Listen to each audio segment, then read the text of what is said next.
and thank you for setting up the video so nicely. So we're going to watch a 2.5-minute video that you had seen on Facebook just for a couple minutes, and then I'll start talking.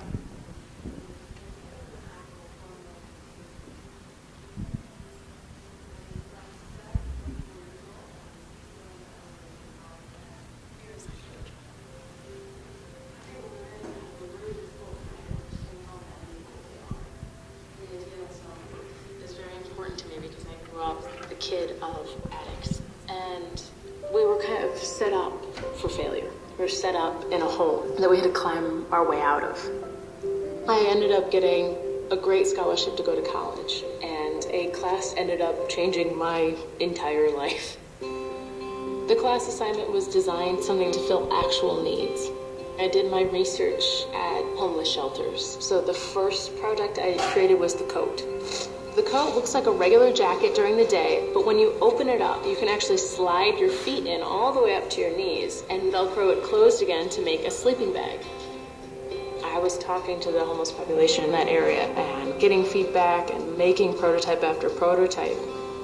When I was on like prototype number 7, a woman came out of the shelter that I was in and she was yelling at me. She was full on screaming. And she said, "We don't need coats. Coats are pointless. We need jobs." And really, she was completely right, because a coat is just a Band-Aid for a systemic issue. And what really would have the impact is hiring the population that would need them in the first place. We hire only individuals from homeless shelters, and then we train them in everything from sewing and manufacturing to employment, as well as tech and whatever they need to become more independent and to be proud of their accomplishments and be proud of themselves. I'm happy to be working for a cause. It's no greater joy than me coming to work knowing that I can make this coat and help somebody that was in my position. So I take great pride in what I do. I really do. You know, actually, I sat at my dinner table with my son last night and I cried because I was like, you know, last year we were just in a shelter and now this year we're in a home. I was the only person that could create this opportunity for myself. And that's all we're trying to do, is give them the power to take control of the life that they want to lead. No matter what you've gone through, you still can do a lot with what you have.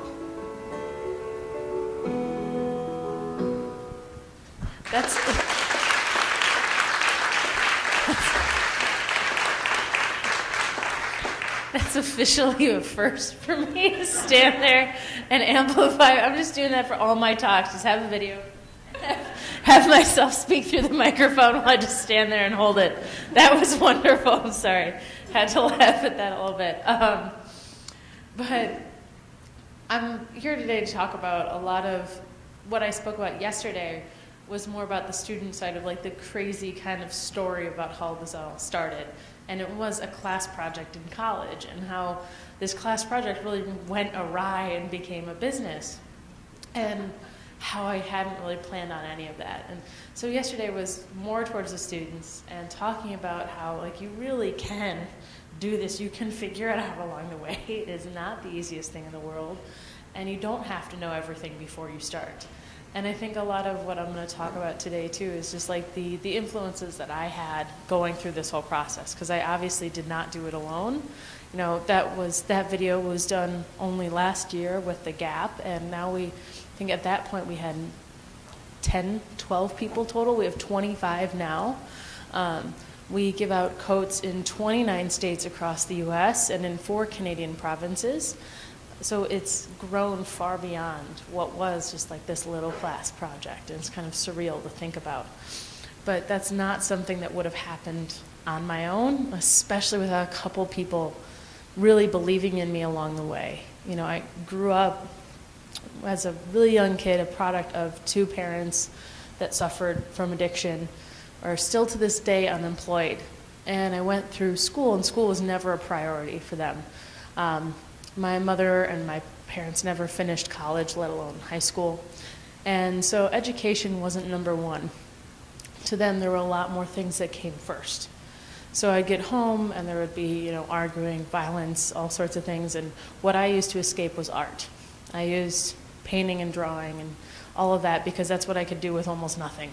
You know, I didn't need to have anything fancy. I tried to do swim team. I tried to do all these great extracurriculars, but my parents wouldn't drive me. So those things were automatically off the table. I couldn't get there. I wouldn't get picked back up, all sorts of things. So it limited down what I was able to do. And I remember growing up having teachers, especially when I was younger, make fun of me for always being late or not wearing the right clothes and all this. I was always the kid that was picked on that was least likely to succeed because I was never on time, you know? And when you're 11, you know, it's not exactly your fault, but it's really out of your control. And going through that my entire life, I tried to cover up everything that was going on back at home. And the reason I ended up in art school was when I was applying to all these different colleges, I had gone through middle school and high school saying, okay, art is the one thing I'm really good at, but I don't want to be this starving artist person that I thought was the only path that you could take with art. And my mom had been that way my entire childhood. She was very, very, very talented, but couldn't get anywhere with it and was never going to make any money off of it. And I remember there was this moment, I think I was in 6th grade, where I got really sick and nearly flunked out of the entire year. I almost didn't make it into 7th grade. And it wasn't teachers, it wasn't anybody but my grandfather that made me over Christmas break do like 10 hours of homework a day from start to finish. And I hated him for it so much, ruined my entire holiday. But he sat down with me, he says, you know, you're on the fast track to become exactly like your parents, good job. He's like, this is your one ticket out, you don't have money, you don't have savings for college, you don't have anything else but this. And he's like, if you're not gonna do it, no one else is gonna make you. Obviously you know that. And that was it for me. It was that moment of kind of getting shaken by my grandfather saying, this is your one ticket out. And it's a lot harder to not do what my parents did and the example that they set before me and all of their friends and all my friends. And my grandfather's way was obviously way less fun and 10 hours of homework a day for a couple months. But it took him really, really digging deep and making sure that I really invested back into this, my one ticket out. And after that, all of a sudden, teachers did start to pay attention, and I had a couple teachers that were really excited and proud and all of those things, but it took him to recognize that I wasn't the most liked student, I wasn't the one that was there every day, I wasn't the one that people wanted to pay attention to.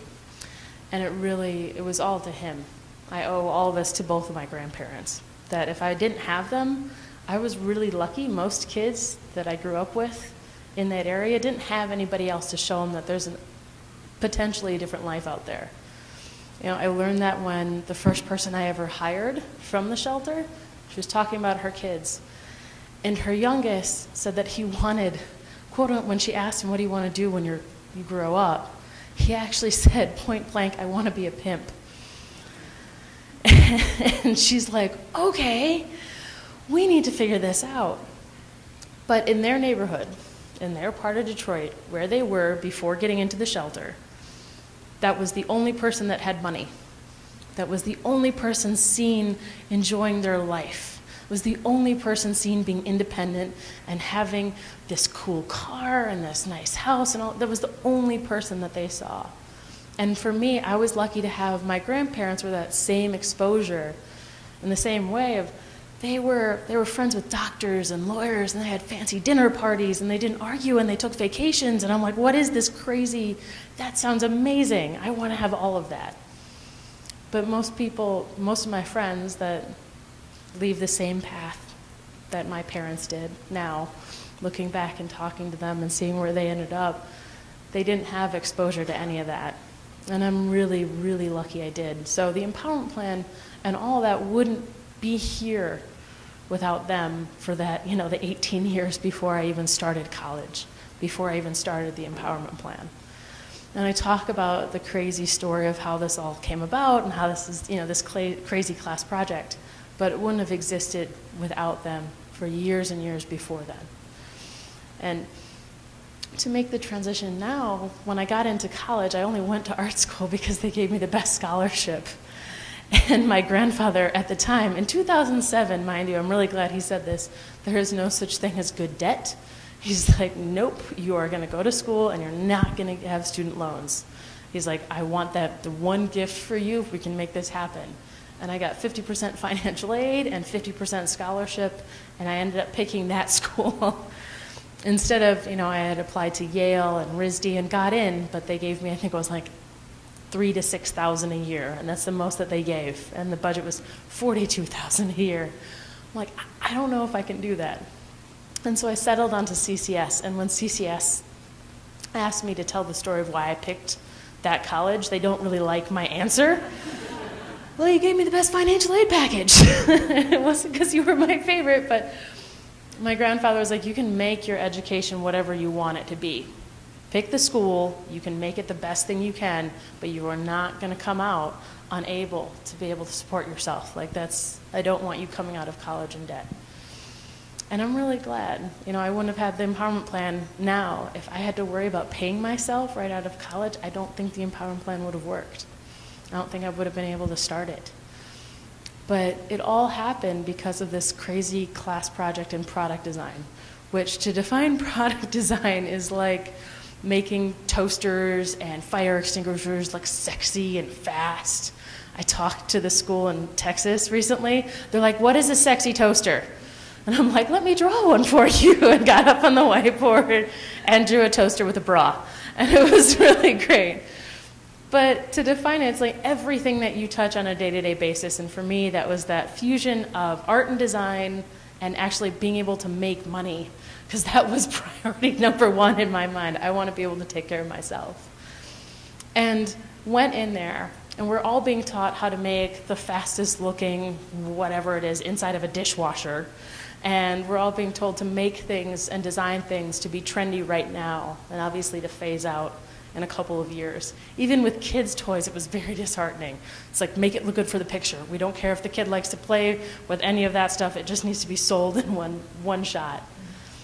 And I went after internship, and it didn't make me any more excited or happy about doing that creative work. And then we had a design studio that was out. It was called Project H. They were traveling the world. They stopped in Detroit. They said, we want to challenge your students to design things for actual needs rather than the needs that are kind of made up to make a sexier looking cell phone. And they said, we want to actually challenge you to address some of Detroit's needs since you're going to school here. And obviously, as any good student does, we all Googled like crazy to find, the top 100 things in Detroit, 100 needs. There is a huge laundry list. And things, especially back a few years ago, were pretty intensive. It was like public education, public transportation. All of these things you cannot address in a 3 to 4 month studio project. And I'm like, none of us tapped into those because we're like, we cannot get a good grade and tackle this at the same time. It won't happen. But once you started talking to people that were living in the city, over and over again, they would talk about this person that they would walk by every day. This person that they saw sleeping on the street, or this group of individuals that they saw in an abandoned building on their way to work or on their way to school, whatever it was. And they said, we have no idea how to help somebody. Winter's insane. How is that person even alive? And so again, like any good student, we start researching different shelters in the area so we can start talking to people. And I, of course, pick one, unknowingly to me, has quite a reputation. Its nickname on the streets is just Hell, period. Every shelter has a street name, and I picked the one named Hell. And it is a one-story, windowless building, painted gray, only has one entryway. It's surrounded by barbed wire. You have to go through 2 metal detectors and a pat-down just to get in the building. And when you're in there, all you have is about 75 chairs per room and 2 televisions. Everything you own must fit on your lap. Otherwise, it is thrown out, as if it means absolutely nothing. And so I decided to go when they told me, when I first talked to the administrators there, they're like, you want to come and talk to people? Sure. Like, we dare you, good job, okay. Come back at 8 o'clock at night. And I had gone initially with like 10 fellow classmates. And they're like, oh yeah, all right, we'll see you in a week. I was the only person that showed back up. And the only time that they could have us was 8 o'clock at night. So I'd go Monday, Wednesday, Friday, 8 p.m. by myself the first visit with all these really ridiculous design research tools, which were like sticky notes and Sharpies and disposable cameras and a horrible, horrible questionnaire that was like, describe your top 10 needs in a day. Like, tell me what your day is like. It was a horrible, horrible questionnaire. Really targeted. What products would make your life easier? I don't know. Like, what kind of student do you think you're talking to right now? And I had all of that with me in what was a giant trash bag. And I show up when the shift changed over at 8 o'clock at night. You have to pass through hundreds of people that are waiting outside for their turn. There's only about 8 hours per session. So you can only house 150 people at a time. There are hundreds of people waiting. So that shift changes over, and the people that were there before are forced out, and then new people can come back in. And all you get to do is sit for 8 hours and watch television. So I pass the metal detectors, I get the pat down, I have this giant bag of stuff, and this guy, built like a linebacker, arm in a splint from breaking up a fight the day before, pushes me out in front of the crowd of about 75 people, clicks off the television and says, good luck, you're gonna need it. And everybody stands up and starts swearing. The entire room is immediately pissed off at me. I completely ruined their evening, and I can understand why. And I'm standing up there like holding all my stuff like this, like if it's gonna protect me from bodily harm at this point. It takes him 10 minutes to calm the crowd down. And at that point, I'm not the most eloquent person. I'm just like, I want to talk to you. I need to talk to some people. I'm broke. I live with my grandparents. I don't have anything. I just want to talk and ask you some questions. I need your help. I really want to pass this class. Was what I said to this group of people. Horrible introduction. And I just said, I really, really, really need your help. So I really don't fully understand what I'm doing. And I think, oddly enough, saying I need your help was a lot better than walking in a lot of places. And what I see all the time when it comes to charity now, people walk in and I'm going to help everybody. Like they have this magic wand and fairy dust and all sorts of things, and they have this attitude of, I am not in your situation, so I'm automatically much better than you are. Or I know better. At that shelter, I've watched people do sandwich drive-bys. Like, take a van, fill it with sandwiches, fill it with a bunch of very terrified volunteers, and have them throw sandwiches at people outside the window in baggies.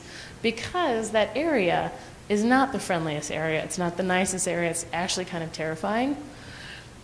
But instead of actually going out and talking to people and getting to know whether or not that person wanted the sandwich to the face, they felt at least they were addressing that physical need of hunger and that they were doing something good. And I'm like, can you imagine getting hit in the face with food? Can you imagine being treated like you're some sort of zoo animal and someone drives by slowly? I said, when I was there, I saw more of that than I ever thought I ever possibly. I couldn't imagine the way people were talking to grown adults like they were 5. Or that they were incompetent, or that they obviously had some sort of mental handicap, because why else would you be here? And that was the attitude. And mine was, I'm a dumb college student. Please talk to me and help me pass this class. Please help me figure out how to make this the best product, period. And it wasn't until probably a month in. And that first group, let me say, were not exactly the most welcoming. After the whole group calmed down, the general response was, if you want to help us, turn our fucking television back on. I'm like, okay then. That was a direct quote. Someone walked up to me and said that. I'm like, all right then, television back on. I'm going in the corner. I'll talk to whomever will talk with me. I handed out all 10 disposable cameras, got 2 back total, and 4 months later, and was just saying, I will be back again in 2 days. And I showed up there every Monday, Wednesday, and Friday night at 8 o'clock, whether it was for 15 minutes or a couple hours.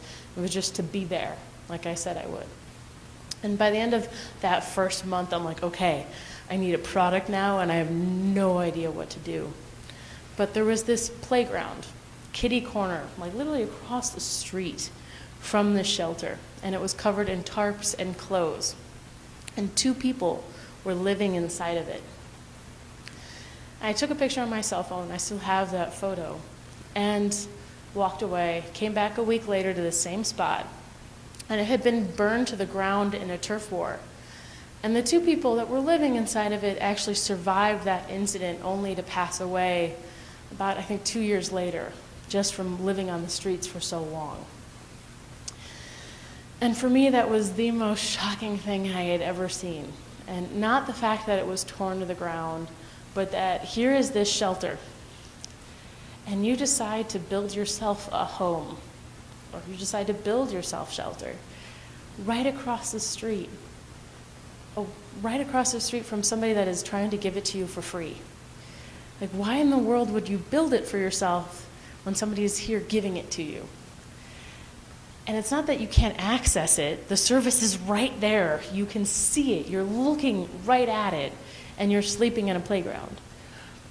And after spending months and months there, you realize the whole motivation behind everything is that independence, is that pride, that the idea of self-reliance. And we take a lot of that out. When we think about charity, we forget about the whole pride aspect. You know, I've been in shelters across the globe now, which is pretty insane. But you go into places and sometimes they have to kind of be treated like prisons because they get so many people.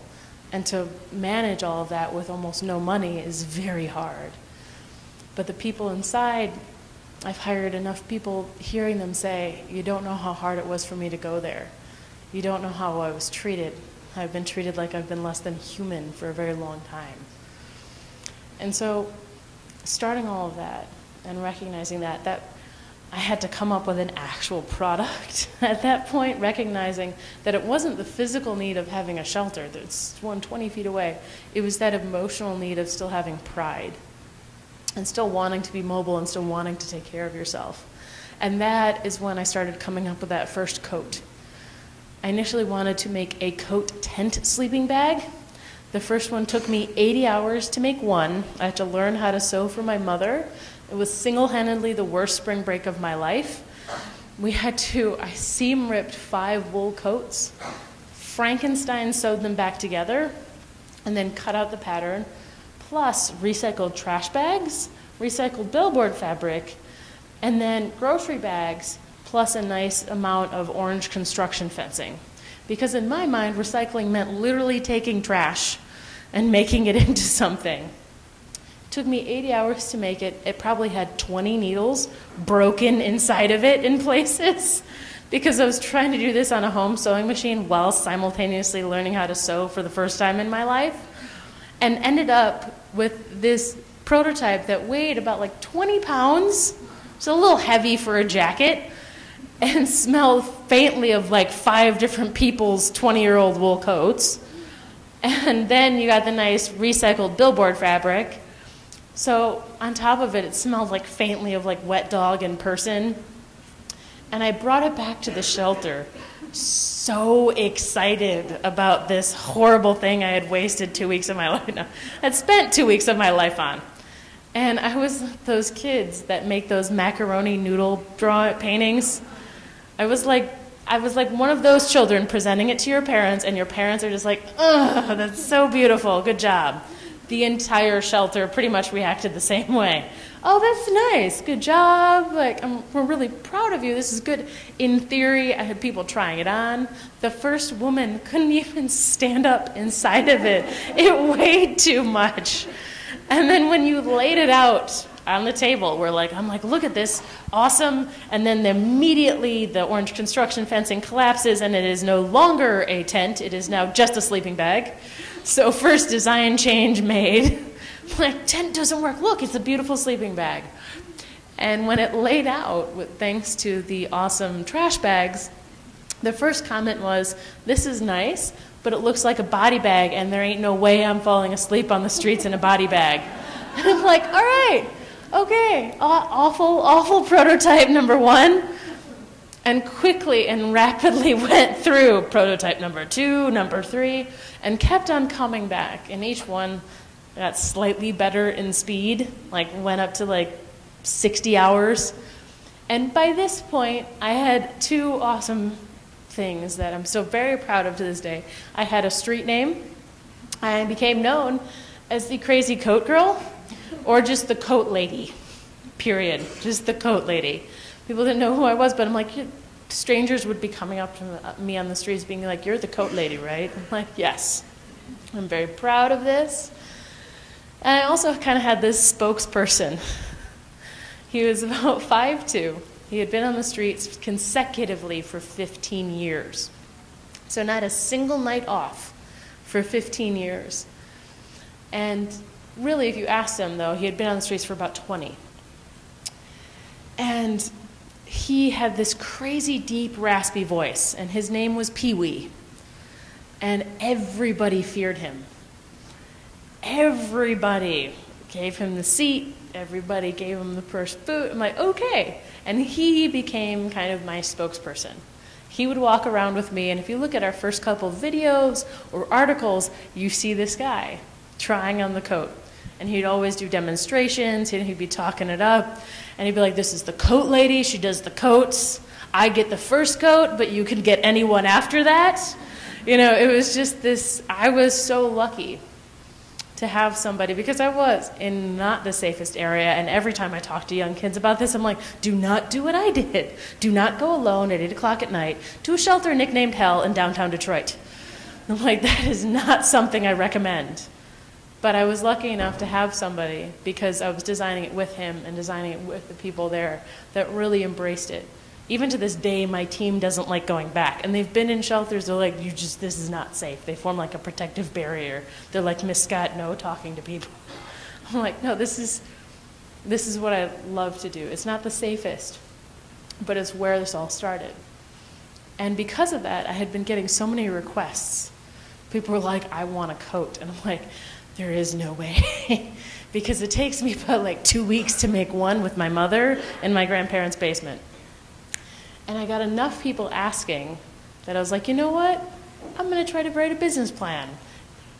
The first business plan, I was like, I just need money. That's it. I have the people, and the people want the jackets, and now all I need is money. I have no idea how much money or how to do any of this.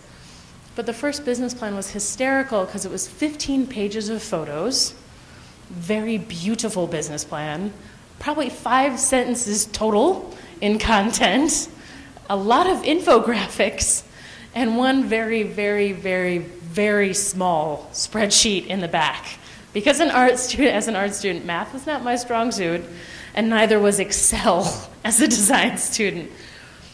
And so that first business plan said I needed $1,600 to operate for an entire year. And there are people, usually that gets people laughing, and I'm like, how come no one looked at that and laughed then and be like, add a 0 or 3? No one looked at that and was like, oh, that you're underestimating your cost a smidgen. But I built that first business plan, immediately went to the dean of my school and demanded a meeting. Apparently it was very aggressive about this. He tells the story way differently. I Rambo style kicked in his door, passed his assistant, and presented the business plan. But I figured the schools ought to pay for this. The school should they'll pay for this. I'll make it a studio project. And I presented it to him. And he happened to be the design director for Patagonia for 20 years before coming and being the dean of this design school. He was a short, very crass Australian gentleman. And he said, okay, you obviously thought this through. There's no way we're giving you money, by the way, but I may set you up with somebody that can. And that is how we actually got partnered with Carhartt. I got a call from the CEO the next day saying, wear what you're wearing, bring everything you have, show up in my office in 2 hours. And I, brought the giant trash bag and the beautiful picture book and all of that and met with him for an hour. He ends up donating the fabric. He talks to me about what the $1,600 actually gets me, and I said, sewing machines. And he goes, what type of sewing machine? The industrial kind of sewing machine, Because in my mind, there were two kinds in the entire world. The kind that you've sewed at home, and then the kind that everything else in the world was made on. And he goes, well, there are more than one type of industrial sewing machine. I'm like, this is news to me, and I'm trying to play it really cool. And he's like, there are single needle, there are double needle, there are triple needle. And I'm like, he starts listing them off, and I'm like, 3 needles sounds like overkill, but 2 needles are bound to be better than 1.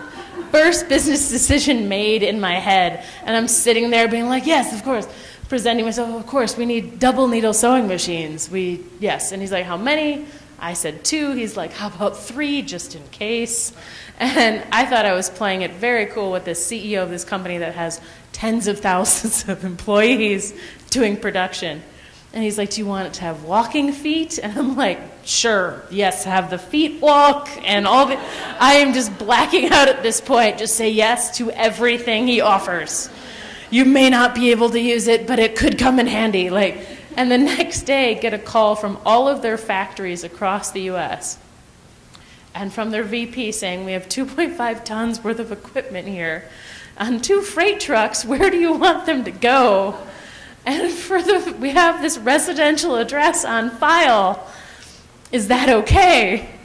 And I said, sure. And for those 2 weeks, my next job was find a place to put everything and find a place where we can actually start the business all of a sudden. And also, as a nice gesture, he had also donated, or actually just because I was not a nonprofit, because I was not anything, gave the $1,600 that day as well from his personal bank account. And I walk out of there acting like I had just won $1 million, calling every person I knew. And all of that happened really quickly. At the same time, we got this closet in a shelter. We hired the first couple people. It became very important about, I can't make these coats. I'm terrible at sewing. I am obviously not the person that should make one every 2 weeks until the day I die. It's not going to be a good business. And so I immediately reached out to the shelter that I was in and hired the first 2 individuals. And now I'm going to fast forward through a lot of crazy, weird stories and anecdotes about everything. But fast forward now, we do have 25 people. That was about 3 years ago. It was very difficult because most of this happened, those first couple stories happened while I was still going to school full time. I made quite a few teachers very upset with me that I was moonlighting this sewing manufacturing business in a closet in a shelter that I painted lime green that had no windows or anything, and had gotten so much publicity and excitement behind it, which was the weirdest thing in the world. I was being interviewed live by CNN, after finishing my class at night.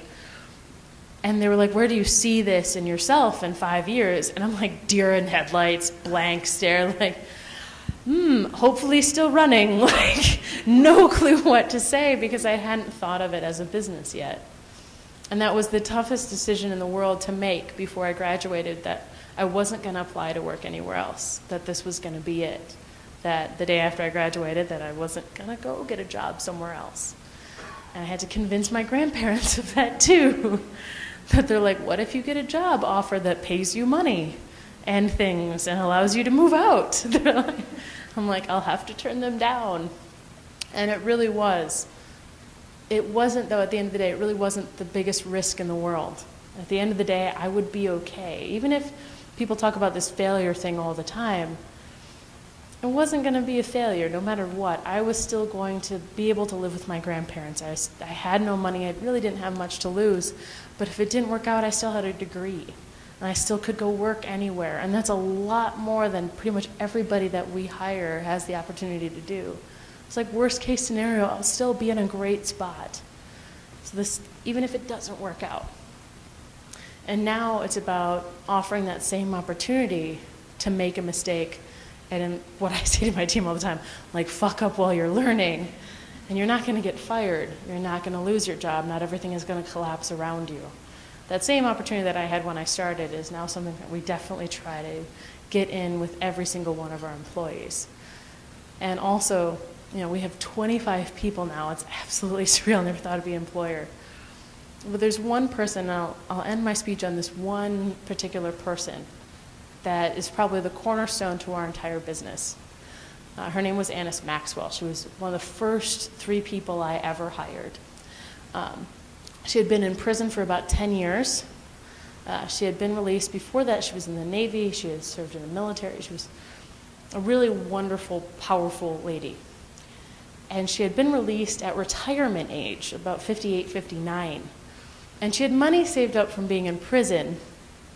But once she was released, no one would let her into their apartment building because they did not want a felon in their complex. And she also had a son that was older than me. I think he was about 28, 29 years old, and a granddaughter. And so they were both bouncing around, and she was just trying to get a place where they could live. And so she ended up having to sleep on cardboard on the streets. And I'm like trying to tell other students, is imagine your grandparents having to do that, or your parents having nothing else left but to sleep on cardboard. And when I hired her, she had just gotten into a shelter, and she was very tough. But then a couple years down the line, she becomes the den mother to everybody. She is the den mother, she is the mom to me and to everybody else on the whole team. Every new person that we hired would go through this period of coming out in survival mode. They were living day to day to make sure that they could feed their kids, that they had a roof over their head, that they knew where they would be tomorrow. And they would forget about themselves. And it was because of her that sort of broke down, which was wonderful to see happen. Somebody go out of survival mode and become someone a little bit more stable and excited. And it really was because of her. And so one meeting we had, we're just talking about production. And she sits there, she's like, I just want to thank you guys. It's been I know I'm interrupting the production meeting, but I want to thank you. I haven't been treated like a human in a really long time. I just want to thank you for that. Most people just assume I'm completely worthless. Here I am, a felon, I'm 60 years old. She's like, no one wants to bother with me. But she's like, you do that without trying. And if you ever want me to leave, you're going to have to roll me to the curb in my sewing chair. And, my male intern next to me is sobbing uncontrollably, and we're all just crying.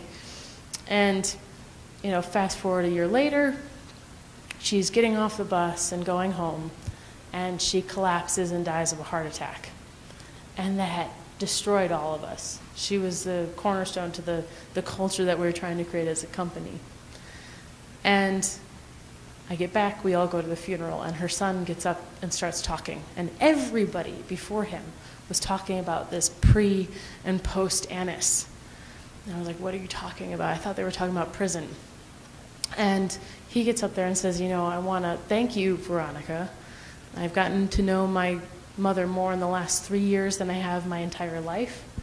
You gave my daughter her grandmother back. And I don't think you know how much she loved you. She had my Facebook photo printed up and framed in their house. He's like, I don't think you know how much you meant to her and the whole family. And that's, people ask all the time, they're like, when was that aha moment when you realized you were making an impact? And it really, people always talk about these happy moments. And it wasn't until being in that funeral, thinking about, Annis could have passed away alone on the streets, sleeping on cardboard, without her family, without anybody, but instead was able to have a house. She had a car. Her entire family had a legacy that she left behind because of that. And that was the moment, because she had saved up a college fund. And all of those things, that was the moment I'm like, oh my God, this crazy little art class project has turned into something I can't even imagine. And so all of that, and I included my personal story in the beginning, and this is how we're going to wrap all of it up, is I was that student that failed out of 6th grade, that all the teachers made fun of, that I got the award of the least likely to succeed, and all of that. You never know if somebody is going through that. I talked to, even one of your students yesterday came up to me and said, I'm going through the exact same thing with my family right now. I have been my entire life. She's like, I'm in the pre-vet program. She's like, I just want to do something. I just want you to know. I was like sobbing uncontrollably in the back while you're describing all this. She's this is exactly what I want to do. And it's just encouraging those students that seem like they may not amount to much, probably have the most information to make the most impact in the world right now. So thank you. I admire all of what you guys are doing, so thank you so much for having me. And, okay, do you have time for?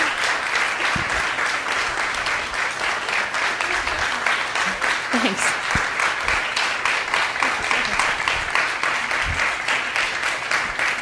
We have a little time for questions if you have some, if anybody has any questions at all. Yeah.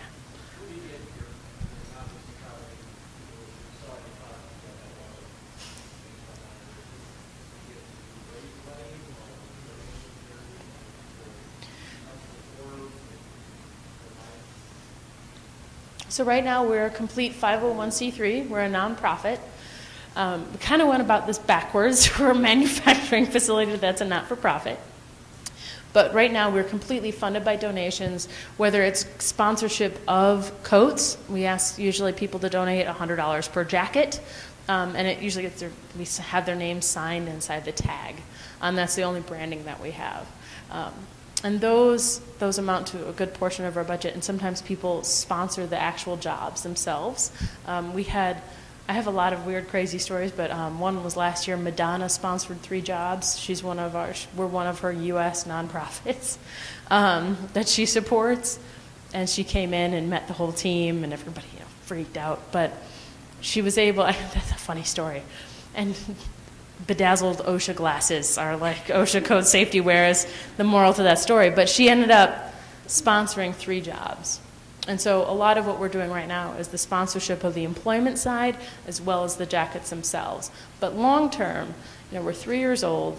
We have proven that you can go into shelters and hire individuals that are homeless or previously homeless, that have families that normally are completely blacklisted from jobs, and that you can run a beautiful company, and you can run a company that produces at a rate and has that high of quality. So we're actually going to launch a retail line to fund what we're doing on the streets. That's our eventual goal. And yes, we get a lot of requests for people, cities really, that they want the employment model as well, because every city globally has this issue of, the best way is like recidivism back into the shelter. The same people, it's called the revolving door or the bottleneck. It's the same people over and over again. So as part of the ways that we can scale and grow and earn revenue is actually expanding into other cities to bring the model of being able to help people permanently move out of the shelter. Because every single person we've ever hired has been able to move out permanently within the first 3 to 6 months. And getting them to financial stability that's what we see as our job, and helping them along that path and really helping bridge that gap. And so, you had a question. You raised your hand while I was talking. I was like, yeah.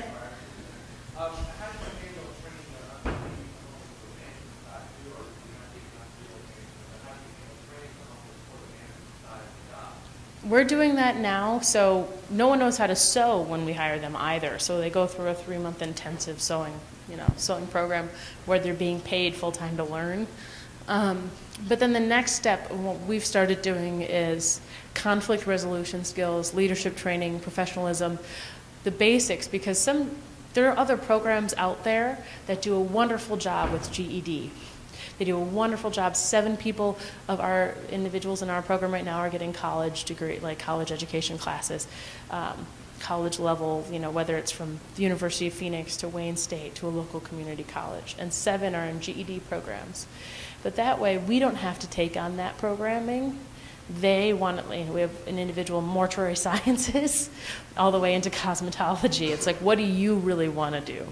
A couple of them are taking basic business courses, but we're there to kind of back end and support all of that without having to duplicate it and replicate what's already being done out there very well. So we offer services that help us as a team and help build their skills so that they could really work in any job. It's not specific to sewing. If you have great communication and conflict resolution skills, as well as your GED and a basics, in business that you've taken outside of here, you can transition into a lot of different opportunities, not just sewing. And so management training is a part of what we're doing. We're actually scaling a couple people up into management now. So into a lot of different opportunities.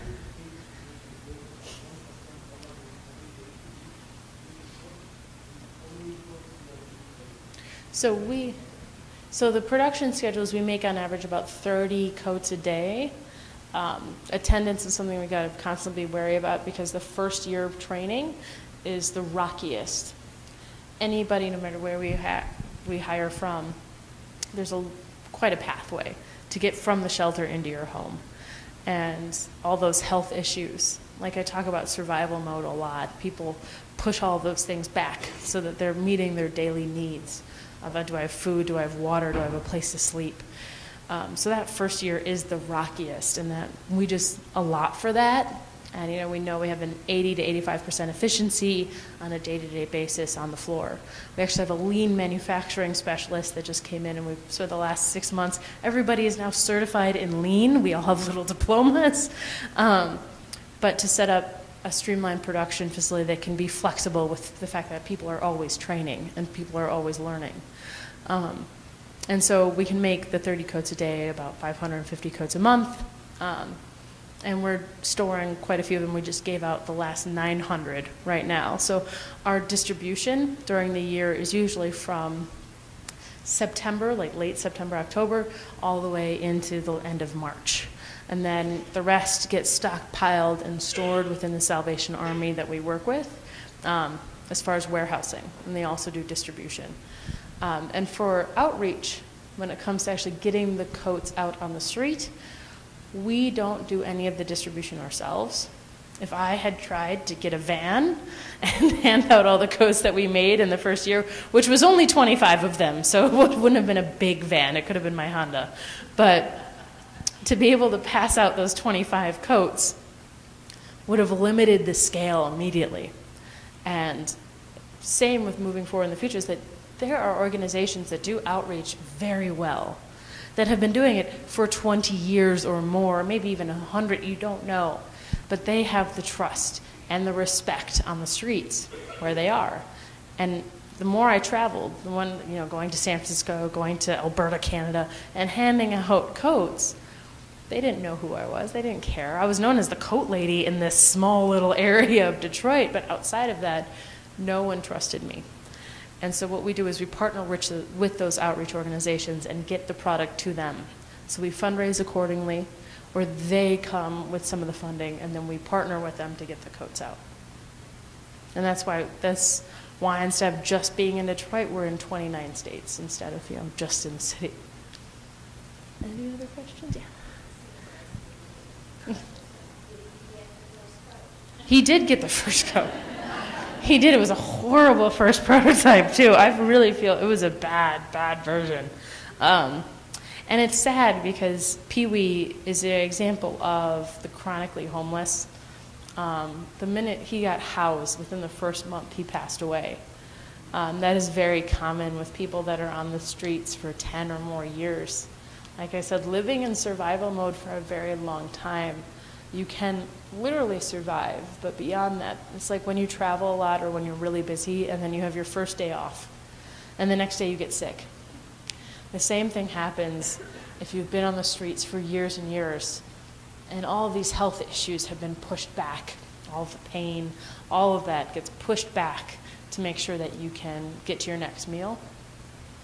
All of that happens when you get housed. The same way that when we first start hiring somebody, all these things crop up. The same thing happened with him. And he actually moved in there with his girlfriend, and she passed away a month after him. And it's very difficult. Most of the time, individuals that have been on the streets that long can't sleep in a bed. They'll have to sleep on the floor or sit in the chair because they're just not physically used to it. And a lot of time they end up deserting the space because it's just not ready for it. And so we're there as that kind of support network cushion. We have individuals that were in prostitution their whole lives, and this is their first legitimate job. And that takes way more time to transition into professionalism. It's not something that she grew up with. And she had her, 2-year-old son in the car with her the whole time all this was happening. When she was 18, she had her son. That's a lot to deal with.